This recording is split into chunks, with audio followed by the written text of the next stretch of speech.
pé ọjọ́ ó yọ bí òṣùmàrè Glorious Radio ìkànnì tí gbogbo ayé ń fẹ́. Up with it, girl. Back with it, girl. Ladies and yes, a radio station like no other. Then tune in to Glorious Twins Radio Ibadan. We've got everything from the hottest music to the most engaging conversations, exclusive interviews. We are not just a radio station. We are a community that brings people together through the power of sound. So what are you waiting for? Tune in to Glorious Twins Radio Ibadan. Come on, turn the radio on.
Stadium as Chelsea turned to a convincing 2-0 victory over the weekend. And for Manchester United fans, is this a pattern or a course? With 3 ex-Manchester United managers already exed from their respective clubs in the space of a week.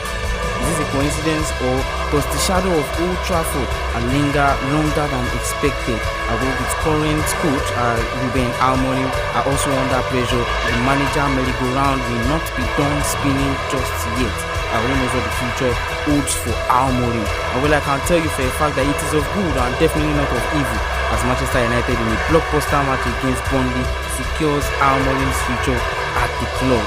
He can't just stop breaking records. Who is this young man that I'm talking about? Well, a certain Spaniard, a teenage forward, has secured another record in his name in La Liga. Well, who is this boy?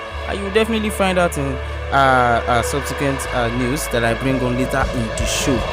History was also made in Netherlands in Formula 1 over the weekend, as a certain young man, a certain young star, a Frenchman, secured his first ever podium finish in Zandvoort at the Dutch Grand Prix. Well, I can tell you for a fact that this is a transfer deadline day, and by 7 p.m. this evening, the Premier League clubs will definitely know whether their final signings will be enough to fuel a title challenge or simply survive at the job. A lot of transfer gossip currently going on in the world of sport, especially football, and also in the Premier League. And I am here to give you more updates on that. Well, all of this shall we be discussing on the show today. We Sports Today on Glorious Twins Radio, and located at Passion Ibadan. Well, I advise you, I admonish you to go over to our Facebook live page at Glorious Live, catch me live, see what we are doing, watch our subsequent programs. Well, my name is Similuluwa, and I will be bringing you the latest sport news, fresh and rare, from the transfers to triumphs to definitely the heartbreaks,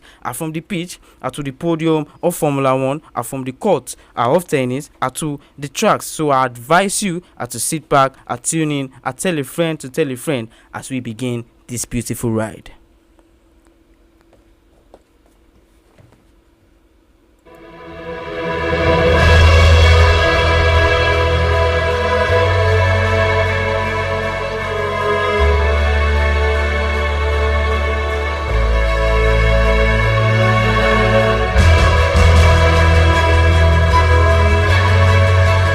Well, as Yorubas we see, Ile Latin Keshorudu.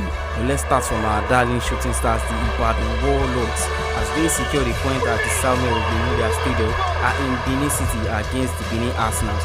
Well, a goal from Ayodele Ismail as early as the 5th minute and put the Oluyole Warriors ahead.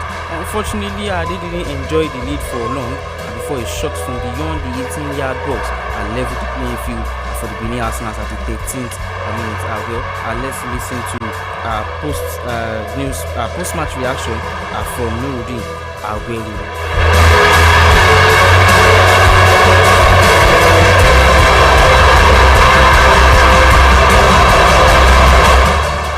Okay, first of all, I want to say a big thanks to God. Good evening, everyone. Yeah, it's a massive tough match with tough challenges.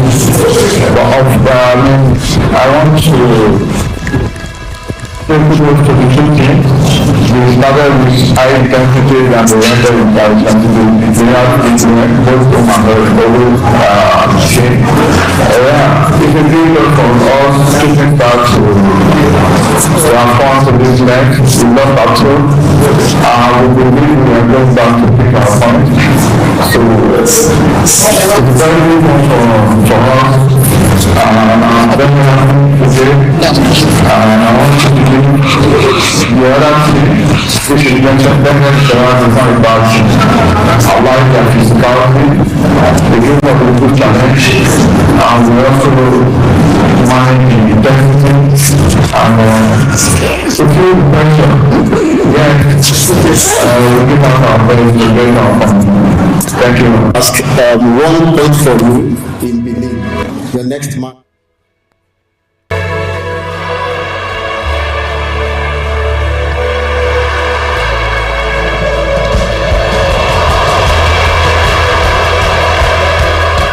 Just like you heard from the man, they showed intensity and they got a point away from home.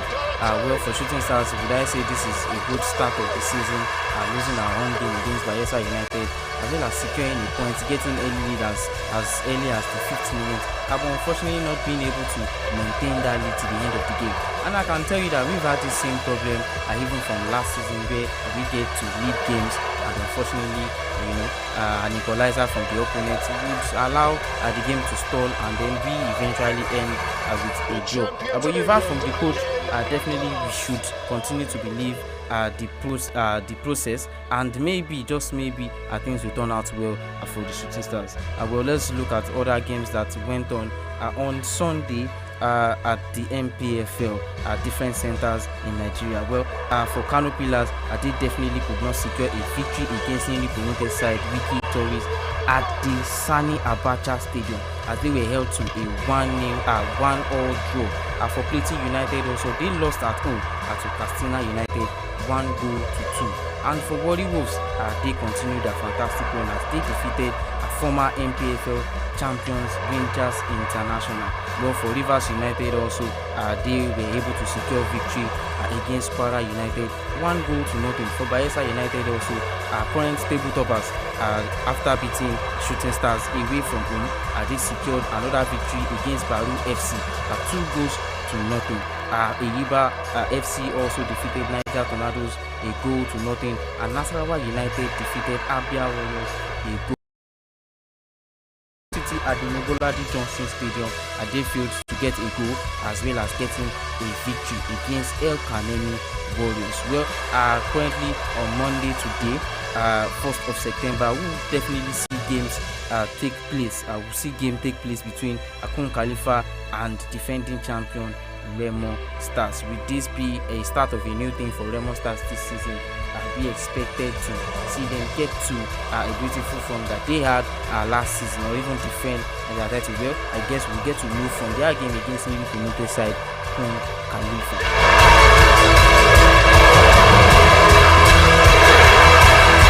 Quickly, let's look at how the table looks like in the MPFL. Currently occupying the number 1 spot, Bayelsa United with 2 wins and 6 points under their belts. For Warri Wolves also with 6 points. El Kanemi Warriors sit at the 3rd with 4 points. Rivers United likewise on 4 points. Wiki Tories on 4. Enyimba FC on 4. Castina United on 4 points. Abia Warriors 3 points. Nasarawa United 3 points. Ikorodu City and Niger Tornadoes 3 and 2 points respectively. Remo Stars also on 1 point. And where is our darling Shooting Stars? We currently occupy the 17th position with a point. Kano Pillars sit above us with a point at the 15th position. For the relegated sides, Akwara United sits 16th, Bendel Insurance 17, Baru FC 18, and Plateau United 20.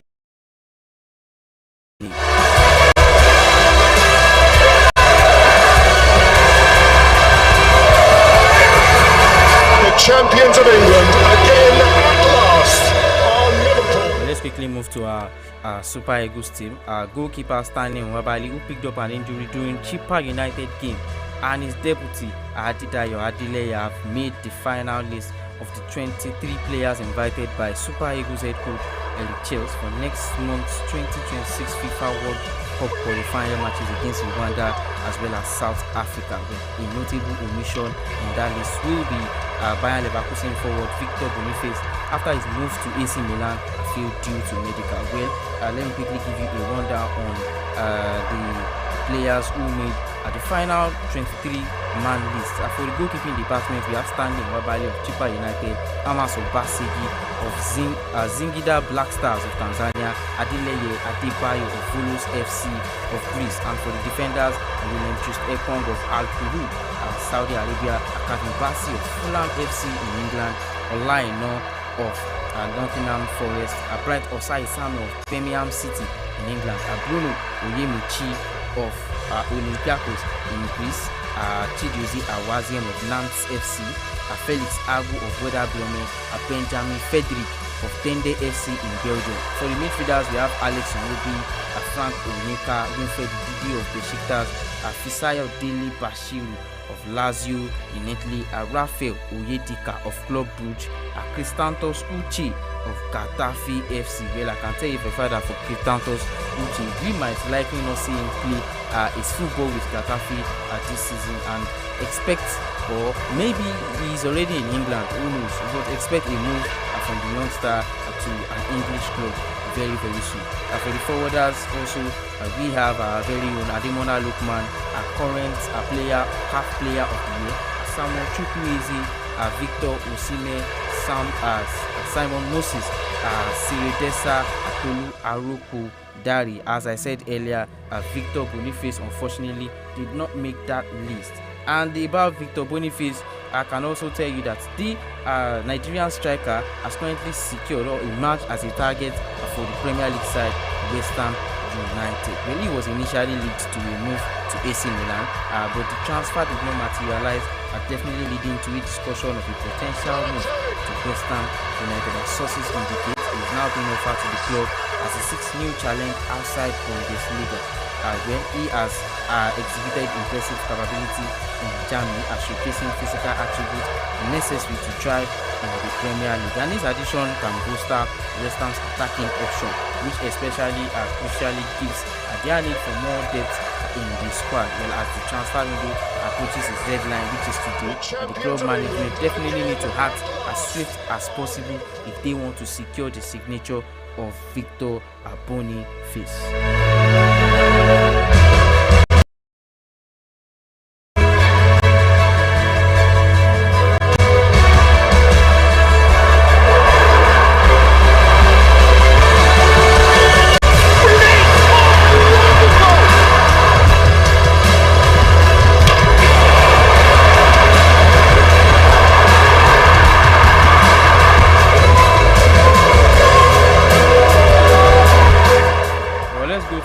Champions League, as news around Democratic Republic of Congo have surfaced as it weeks to the kickoff of the preliminary rounds of the 2025-2026 CAF Champions League.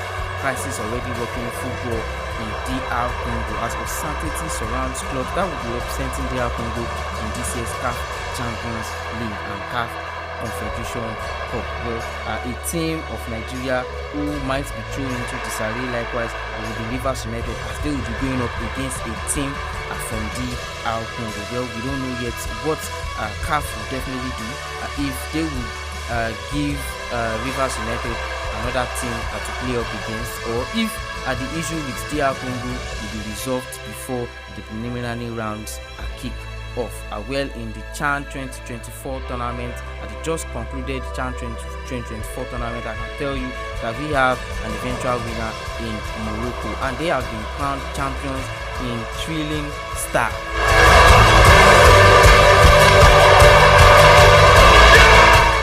Well, the curtains came down with the 2024 African Nation Championship CHAN with encounter against between Morocco and Madagascar, as Morocco edged Madagascar 3-2 in front of a packed stadium. Mind you, this game was held in three different.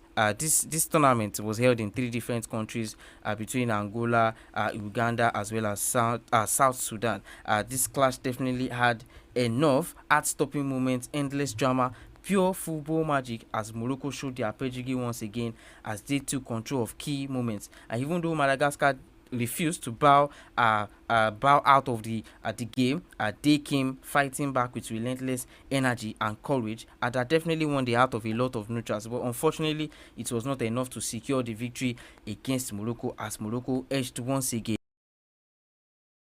and title in how many years? In maybe 10 years now, as they secured a 3-2 victory against Madagascar.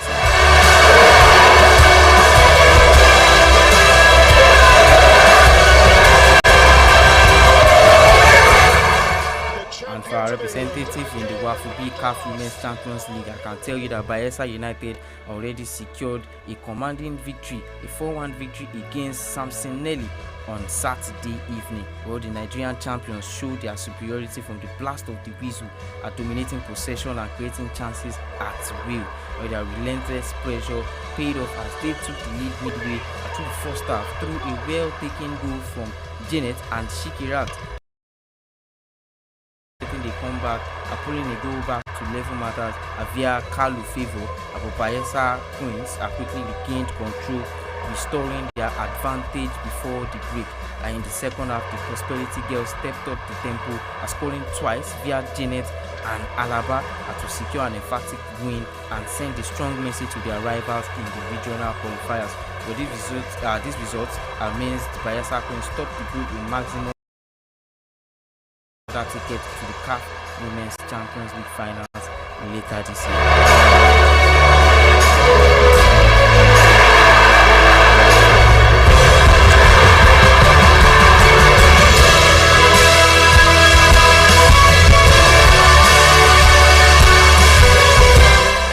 I'm talking about the FIFA World Cup qualifying match against Rwanda. Well, Rwanda's delegates already we arrived in Lagos on Tuesday afternoon.